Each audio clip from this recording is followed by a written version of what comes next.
On episode 354 of the 40 Plus Fitness podcast, we meet Gina LaRoche and discuss her book, The 7 Laws of Enough, Cultivating a Life of Sustainable Abundance. You can find the full show notes for this episode at 40plusfitnesspodcast.com/354. Have you decided you're ready to make a change? To reclaim your health and fitness? The 40 Plus Fitness Podcast is here for you. I'm your host, Alan Meisner. I'm an NSAM certified personal trainer with a specialization in corrective exercise and fitness nutrition. Let me be your coach as you find your way on your health and fitness journey. All right, let's go. Our guest today is co-founder of Seven Stones Leadership Group and a leading organizational consultant, executive coach, speaker, author, and artist.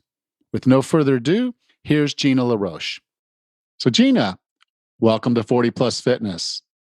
Thank you, Alan. Now, the book we're going to talk about today is called The 7 Laws of Enough. And it's really, when I got into the book, I was thinking, I've lived most of my whole life, really, trying to get more, wanting to be the football star and the baseball star and the track star and then doing as much as I could possibly doing there and then shifting my emphasis to something else. And then when I got into my career, I was just completely singularly focused on more, bigger, better. And that stopped serving me. And I just have started making the choices in the last year, some not by my choice, but others definitely by my choice once things started rolling, of what it felt like to let that stuff go. The peace that it's brought me and the joy that it's bringing me to not have to worry about stuff. Yeah. So I think there's a lot of power in that word, enough. Yeah. Yes. It sounds to me like you've, taken this journey, what we call from the scarcity story to the story of enough on your own. And you're not the only. Many folks we've come across have been on this journey, whether they use the exact same language as we do or not. And I think we can surprise ourselves that when we get to the other side, that we find this joy or peace, contentment that we didn't even know was missing in our lives. And now you call the book The 7 Laws of Enough. Do you mind kind of going through those 7 laws and briefly describing each one? Sure. So first, I'll just say the book does start with a chapter about scarcity. So we understand where we're coming from. And the laws really are this bridge from the story of scarcity to the story of enough. And the 7 laws are as follows. Law number 1 is stories matter. And essentially, we are all shaped by the stories of who we are, where we've come from, and where we are going. And these stories arise from the neighborhoods we grew up in, the religion we practiced or not practiced, the countries we were born in. And these shape our context. And our context, we like to say the context is decisive. And so that's law number 1, is to really understand the power of those stories. Law number 2 is I am enough. And the truth is, Alan, you are enough and you do enough and you have enough. And I know that you are enough, do enough, and have enough because I'm constantly with clients and friends who are so busy that they don't even have time to have a phone call with me. And if you're an American living in this country, even if you're one of the resource poor Americans living in this country, you have more than most people do in the rest of the planet. Law number 3 is I belong. And I like to say, you belong, period, full stop. Regardless of the stories that you tell yourself and regardless of the stories of where you come from. So we have, again, those stories that have shaped us as children could have us have this belief that we don't belong. Either we don't belong because of our gender or our race or our economic status. We believe that, and what we are saying in this book is that is not true. Law number 4 is no one is exempt. Essentially, we cannot insulate ourselves from life's ups and downs. And the key to this law is that there is freedom when we stop trying. Law number 5 is resting is required. Resting deeply in ourselves allows us to remember really the truth of the rest of the laws. Finding a place in our nervous system for rest and relaxation changes our experience of life. And law number 6, you actually referred to it in your sharing of your story about your journey. Is law 6 is joy is available. This law reminds us, me in particular, to lighten up and not take things too seriously. There's a peace, a contentment that we've discussed available. And that leads us to law number 7. And oftentimes, Alan, I will say it's really the only law, and that is love is the answer. And so those are the 7 laws. And I like every single one of them. A few of them I will say a little bit more top on my list, but in a general sense, as I kind of go through those, I'm kind of struck with this. It's almost un-American. I mean, I mean it in a bad way, but the American dream. Okay, the American dream is that you're working towards that C-suite, and I tell folks that I worked towards the C-suite. I made it to the C-suite, and when I got there and I started looking around, I quickly realized that I had left some of the most important things behind, and it was joy and happiness. Yeah. Well, what I would say that the American dream is at what cost? Not only at what cost to you personally and for your family and professionally, but also at what cost for our society and for our world. So we could hit that on a number of levels, but there's usually a cost associated that we, with our dreams, all dreams, not just the C-suite dreams, that we don't notice sometimes that there is a cost. Or when we see someone and we compare ourselves to someone who, quote unquote, has made it, had it, we don't necessarily see what they've lost and the cost that they gave up to arrive, I'm using quotations, to wherever they are. But there's always a cost. Right. How does someone go through? I guess, for lack of better words, I'm accountant by trade, so I'm gonna use words that kind of come out of my head. Is that cost benefit of, okay? I what I really need to do is find that level, that enough. What is enough, and how do I do the cost benefit to balance that out?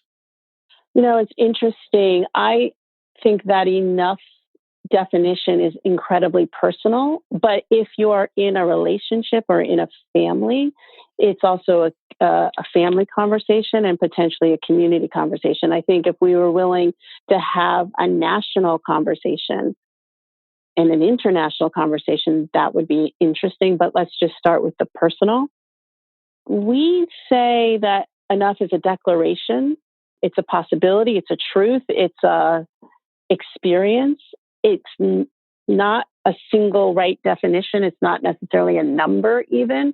And it might be a number. Like you might decide that 4 pairs of shoes is enough. You might decide that 500 square foot per person, a house is enough. And it might be more of a personal definition, kind of like what's enough dinner. Like what's enough dinner for me is not going to be the same as what's enough dinner for you. So how I think of it is this enough line. Because I think for me, what I've seen in my life, that I've drawn a really narrow line. And then I was constantly crossing over from not enough to too much. And there was this thin place to stand on enough. And I joked, like, I would rather have too much to eat and have too much dinner than have not enough dinner. But there was never this concept of what's enough dinner. And so I think enough is personal and maybe even a spiritual conversation for some of us. And I think that's where I initially, I struggled with my journey, and as I was trying to flip things around, because I was, the way I call it, the fat bastard. Hmm. Is I wasn't I wasn't happy, and I wasn't a nice person, because Right. I was constantly fighting with myself to want. I guess it wasn't wanting what the Joneses have. It was more of scoring a higher score next year than I scored this year. And Right. I remember Yeah. this point, and succinctly, and I've never told anyone this story before, so I'm getting a little out there on this one. But I was I was breaking up with a girlfriend that I had had for a while, and it was a very toxic relationship. And I hired a mover friend. He and I connected straight away because he had moved me there into this house, and now I was asking him to move my stuff out and take it back to where I had come from. But he knew I wasn't going there. He knew she was taking the stuff because I had just told her. I said, "Look, you take what you need. Hmm. I don't want any of it. I don't need Hmm. any of it." And I said, "You pick what you need and you take it with you." And she Hmm. pretty much took it all. So he Hmm. called me, and because he's flagging everything that they're going to load in the truck, and he's like, "Are you sure about this? Because she's pretty much taking everything." And he said, "The only thing she's not taking is your motorcycle." And I said, "Yeah, that's probably about right. If she had said she wanted that, that was off the that was off the list." But I told him, I said, "You're basically removing a cage, and you're Yeah. setting me free Yeah. because it's too much." Yeah. And it was Yeah. odd to have 1,500 square foot worth of furniture in a 5,100 square foot house. But, you know, I had it. And literally, I didn't buy light Yeah. bulbs. I just took light bulbs from the other rooms when I needed a light bulb, until I got to the point where I realized I now have to actually buy light bulbs because I don't have light in any other part of the house but the house part that I'm actually using. And so then I was like, I just need to sell this place because it's too much. Hmm. And so it was not an easy transition for me to do that, but once I started doing it, it just felt so right. Yeah. I mean, you've said, God, that story is so rich with so many ways I could go. My one thought is the journey. This is a simple journey, but not an easy one. Simple in that if you follow your own intuition and needs, it's all we're really saying.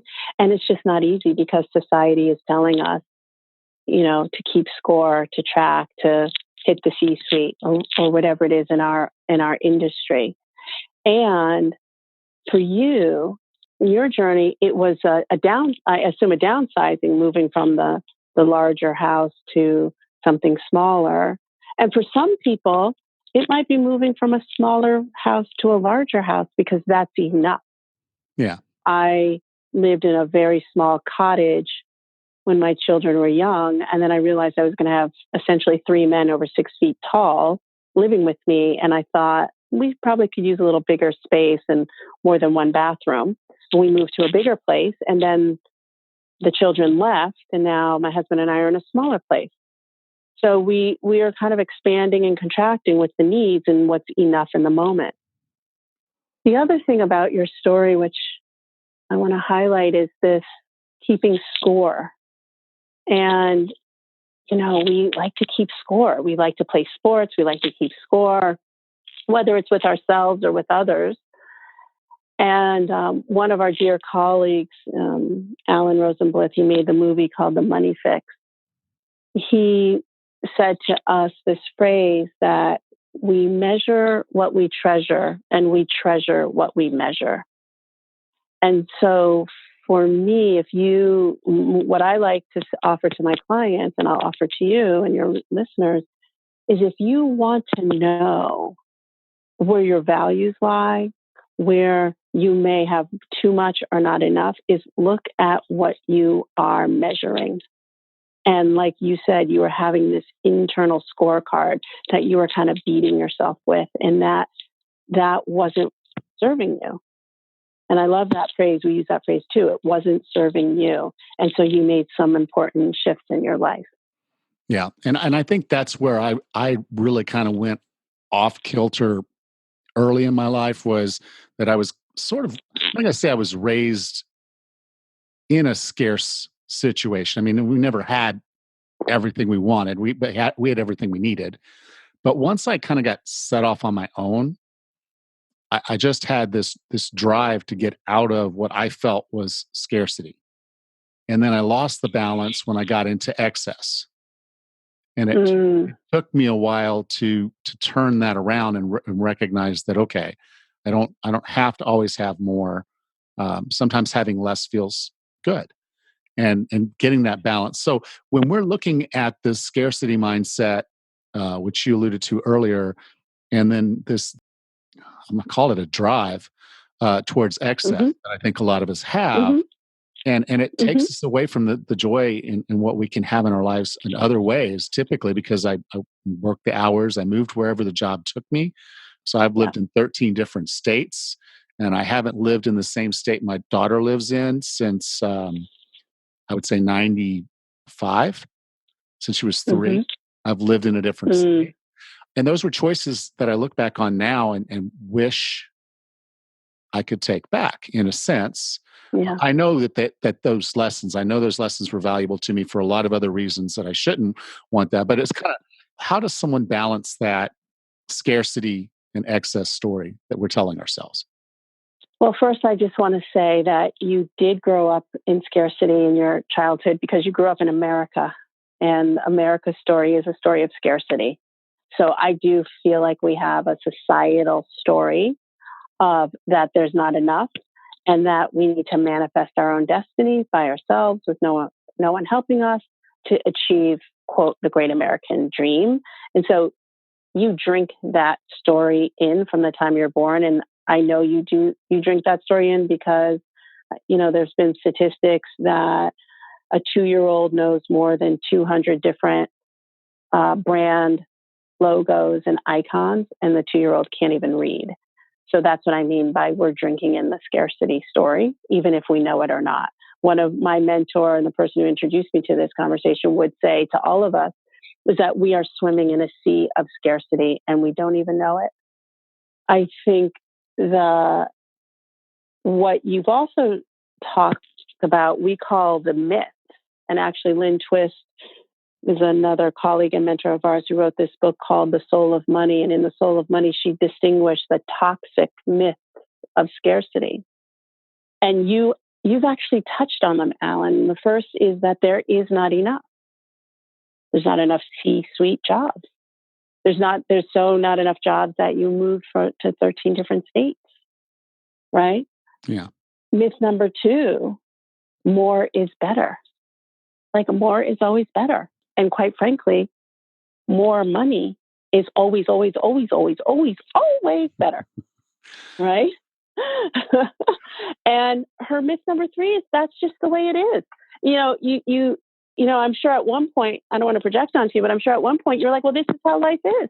I got a promotion. I have to move to this next city to get the next job because I need to get to the C-suite because that's what I'm supposed to do. That's just how the way life is, right? Yeah. Yeah. Because I remember sitting in California, and I got the promotion, and they were initially putting the job out there saying it'll either be in California or Massachusetts. We're not sure yet. They made the offer, and I said, "Is there any chance this job is going to stay here in California?" And they're like, "No, you're going to Massachusetts." I'm like, "Don't really want to go to Massachusetts, but it's a 30% increase But in pay." Who and that's says no just to the that? way it is. Yeah, who says no to Yeah, that? that's right. And the flip side of the myths of scarcity, Jen and I distinguish in the book, is these myths of excess. So, and you've talked about it so beautifully. It's like this flip flop, and I think we all do it. And the myths of excess, number 1 is you can have it all. Like particularly, it's a Western philosophy is we deserve it all. We're allowed to have it all. Number 2, having it all will make you happy. And this is the myth of excess is my favorite one. Number 3, if you do not have it all, or you are not happy, it is your fault. And there's something wrong with you. And I think we all flip flop from scarcity to excess like that. And I wrote the book with Jen really to have this, the seven laws be a bridge to this life, Alan, that you've described, this life of peace, this life of contentment, this life of enough. And unfortunately, there isn't a magic pill that I can give you for you to know what that's going to look like for yourself. All of us need to experiment, be an inquiry, practice to see what is right for us. And by the way, the vicissitudes of life are going to be hitting us at the same time. I'll give you an example. My husband just got a new job. On the day he got offered a new job, his father was hospitalized. And that happens to all of us, the joy and sorrows. And we can't fight against that, and we have to embrace that. And that's really law number 4. So that's what I would say is this pathway is through these laws. And you said some laws resonate with you and others less so. And I have found that there's people who will come up to me and say, law number 3, I just care about law number 3. And I have other people who say, oh, law number 5, you wrote law number 5 for me. And the truth is, Jen, all of those 7 laws, we have worked with ourselves and our clients. And at different points in my own life, have the laws been more or less pertinent depending on what was happening as the winds of change were coming toward me. Yeah, So and that's exactly common. how I would put it. Yeah, it was like, where Yeah. I am in my journey today, some of the laws just really, really, truly resonate with me. And some of them I'm like, I don't know that I fully need to embrace that or use that today. It's a great tool. Mm-hmm. And another Mm-hmm. great tool that you had in the book, and this was probably one of my favorite ones, and you call it future to future. It's a future story. And I guess the reason I put it in my Mm-hmm. head was if you tell yourself what you want your future to be. So we've told ourselves this story of, who we are and being in the scarce world. Mm-hmm. But if we tell Mm-hmm. ourselves what we actually want our future to be, in my mind, Yeah. it does a couple different things. One is it sets what does this future look like, and then it tells you, well, it's a story, so you don't just get it. You have some things that are going to happen, and more than likely, like all stories, there's going to be those ups and downs and the things that happen to get you to that. But I just think that's a very powerful tool. Can you kind of explain how you put that together, and how I would make that work, or how someone can make that work for themselves? Yeah, absolutely. I think, first of all, the declaration of I am enough, the law of I am enough is a declaration. And the stories, that enough story of how do I get to enough can be created. And the key tool to creation is through language. And so I see us creating the future from the future as a powerful declaration of where we want to be. And we make declarations, bold declarations all the time. When you get married and say the words, I do, the marriage only existed in the language of I do. Before you said I do, you weren't married. You said the words I do, and then you were married. Okay. And so that's how powerful language is. And so we really encourage our clients and the reader to use that power of declaration and language to create this future of whether it's a future of enough or a future you want to live into.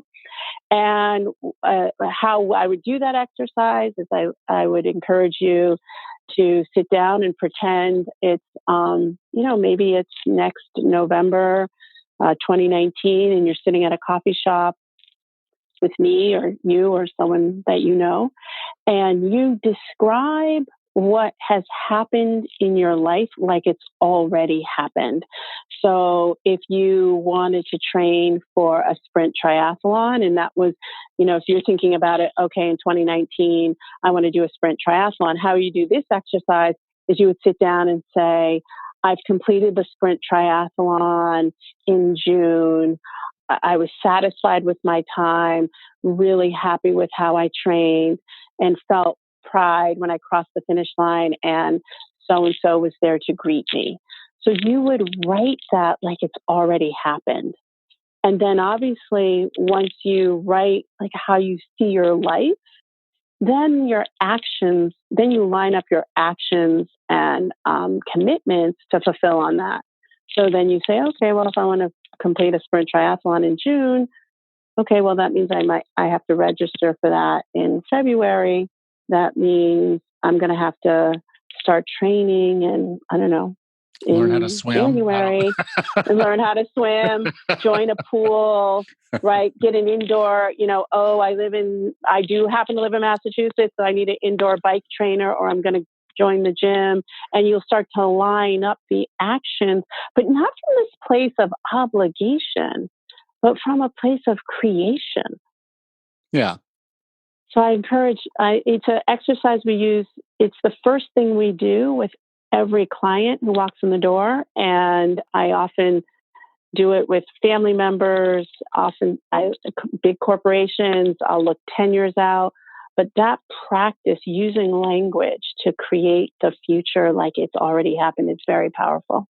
It is. It is. I practice something that was similar to that with my clients. It's interesting you say the I do because we do take it to the point of a verbal vow where we sit there Mm-hmm. and say, where do you want to be? What does your vision look like? And once you have that vision in your head, why do you want to be there? Why is this important to you? Mm-hmm. And it might be I want to not just that you want to complete the sprint triathlon, but that you want to do it Mm-hmm. with your daughter. Right. Your daughter Right. wants to do the race. The race is in June, and you want to be able Right. to do the race with her. And that was a lot about my journey was setting that intention, visualizing what that looks like, what that's going to be, and then Right. the actions that need to happen between then and there. So I didn't articulate exactly the way you guys did in the book, but it's a very similar approach. That's why I think it resonated with me so well. Right. And remember, again, even though it's a great goal, it will cost you something. You might not be able to go drinking with your buddies, or you might not be able to go on a vacation you wanted to go on. If you're really committed to this future, you might have to do things that you wanted to do. And that's okay, but just notice it. Yes. And I think that's another critical point here because if you have habits that aren't serving that vision, that future self Mm-hmm. with the story, Mm-hmm. we're going to have to eliminate those habits and potentially now encourage new ones. And you do talk about that Yeah. in the book, the three elements to breaking old habits and crafting new ones. Could you go through those three elements? Yeah, sure. We're very big proponents of practice. And in just FYI, in each chapter of the book, we've got several practices, not to say you have to do them all, but really for the reader to pick and choose of what would serve them in the moment. But the three elements to breaking old habits really the three are awareness, number one, two, unwinding, and three is capacity building. So awareness really is just noticing that you have a habit. And for us, tracking the sensations, thoughts, images that arise in our day-to-day life around that we might not even be aware of. And the way to notice is through self-reflection and inquiry. And what I always say is ask the people who see you the most of what you might not be aware of. And that if you went that direction can be as simple as I'm noticing I'm stuck in this domain in my life. Have you noticed that you're asking your husband or your daughter, have you noticed that I'm stuck? Yeah, I have noticed you're stuck. Oh, what do you see? Well, I see that you eat nachos every night. That's why you haven't lost weight. Oh, I didn't notice I was snacking. Well, Right. So or you think like I'm forgetful. So it's one of the things I tell people. It's like I found that if I didn't pack my bag, the gym bag the night before, and I go to the gym at lunchtime, I invariably would get into my gym bag to change clothes and realize I I forgot my shorts.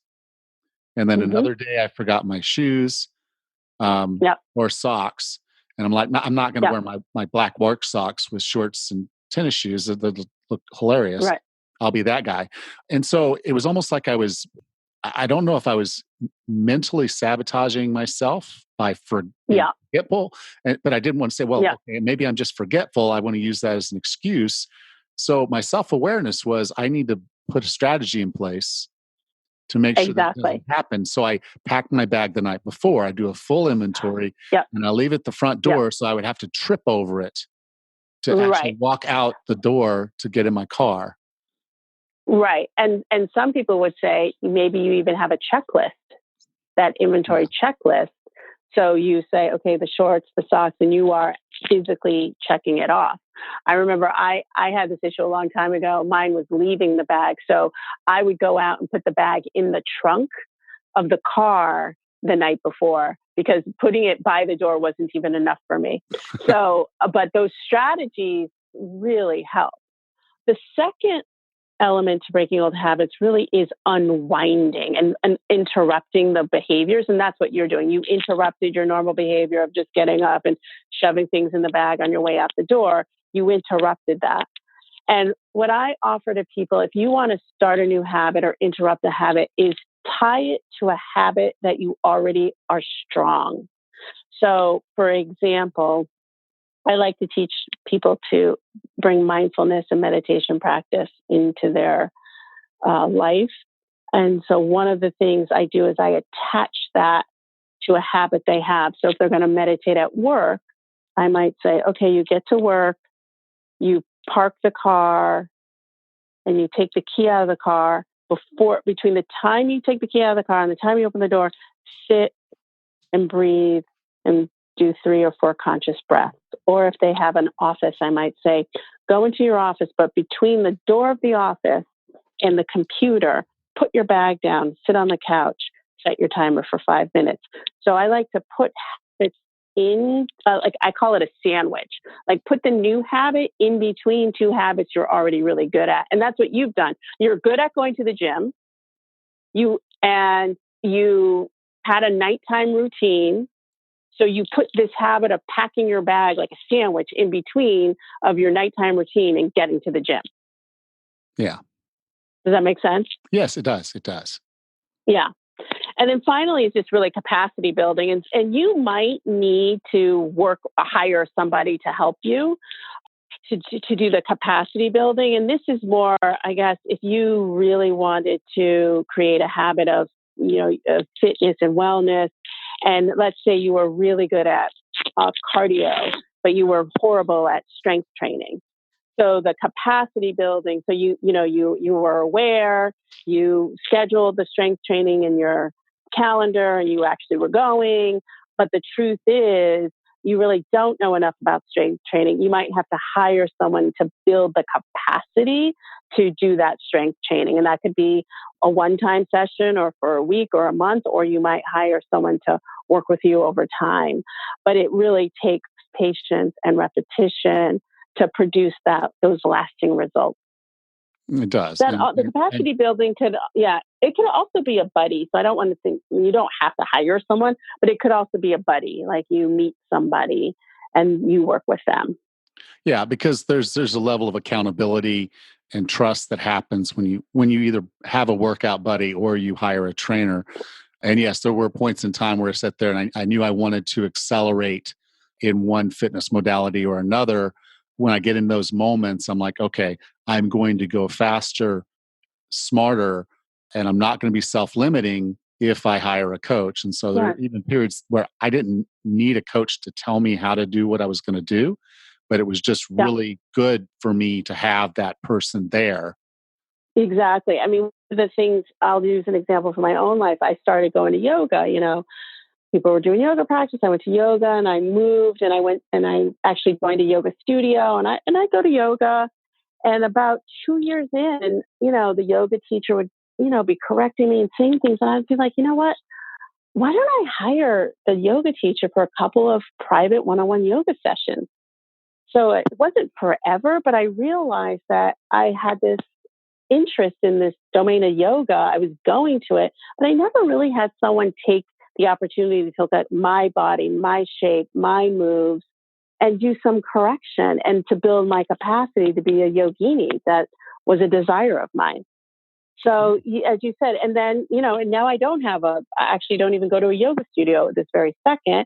And at some point in time, I'll probably pick that back up again, and maybe I'll hire someone else and maybe I won't. But this is back to how you started our call. It's like, what is serving you in this moment of your life? Yes. Now, I define wellness as being the healthiest, fittest, and happiest you can be. What are 3 strategies or tactics to get and stay well?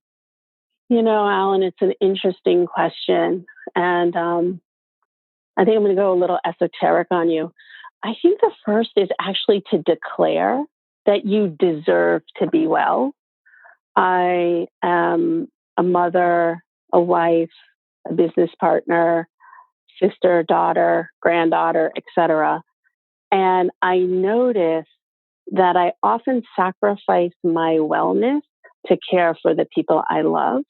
And I don't know if it's mostly in the domain of women, but I know a lot of women who do that. So they will sacrifice their own well-being for others. So I just would say first is just to declare that you deserve it. And then actually investigate what works for you. I notice a lot of times people say, I don't like to go to the gym, or I don't like to run, or I hate this. And I'm like, well, if you hate it, why are you doing it? And that if wellness includes movement or healthy eating or sleeping, or just define it for yourself and don't leave things out. Like, to me, wellness also includes intimacy, sleeping, water intake, and start small as you figure out where to go. So I never tell my clients to go work out. All I offer for them is maybe you can move, and movement could be dancing. It could be yoga. It could be Nia. It could be running. It could be walking. It could be biking. It could be elliptical. But you move your body and find out what you love. And then third is what we already talked about, is really build the capacity slowly with right action and a support network. Because I don't believe any of us are self-made, and we can't do it alone. Community is really important. So declare you deserve it, figure out what works for you, and then do it with right action and support. Yeah, I really, really like those. So Gina, if someone wanted to learn more about you and Jen and the book, The 7 Laws of Enough, where would you like for me to send them? Great. So you can come to our website, sevenstonesleadership.com, and we have a scarcity assessment on there so you can see where you are. And then we also have Seven Stones Leadership Instagram and Facebook. Okay. Well, you can go to 40plusfitnesspodcast.com/354, and I'll be sure to have the links there. Gina, thank you so much for being a part of 40 Plus Fitness. Alan, you're welcome. It was my pleasure.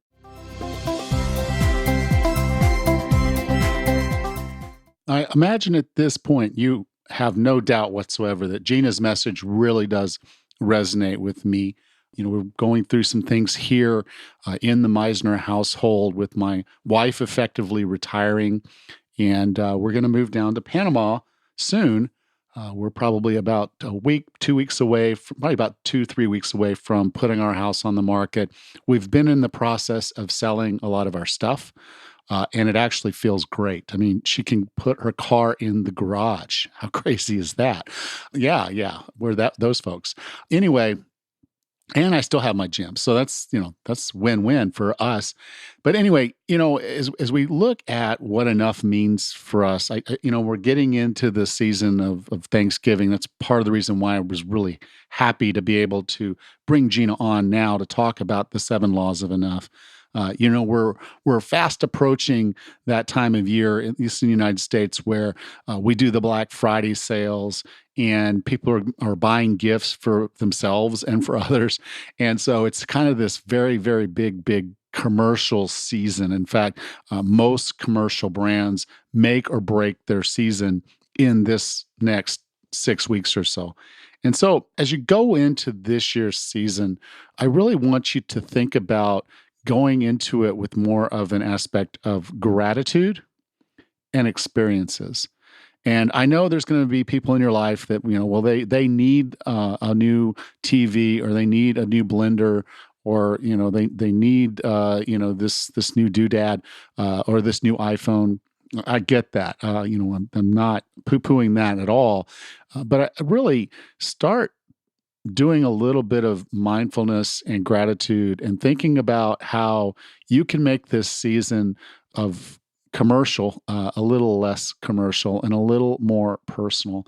It's our personal relationships that are a big part of the longevity formula. If you read Blue Zones and the Longevity Plan, and some of the other books that are out there that have really done the deep dive studies into why people live a long time, particularly to become centenarians. It's because they have connection. It's because they have these things. It's not because they have the new iPhone, or because they have the newest video game. I know that that's something that's out there. I know it's something we do, but really use this season as a time for reflection of how you have what you have, and that you're very happy to have it. I know that's what I'm doing. Selling my stuff is it's kind of freeing, and I'm feeling really good about it. I'm feeling really good about this move. Our house is going to go on the market, and that's going to be another thing that's just not there for us to worry about. And that's a huge, huge stress reduction from us. So as you're thinking about this season, think about your health, think about your wellness. And if you need a guide to help you, there's no better time than right now to go out and buy the Wellness Roadmap, because I do talk about some of these things, particularly during the tactics portion of the book. And I strongly encourage you to go out and buy it. If you have a Kindle, you can pre-order it right now for 99 cents.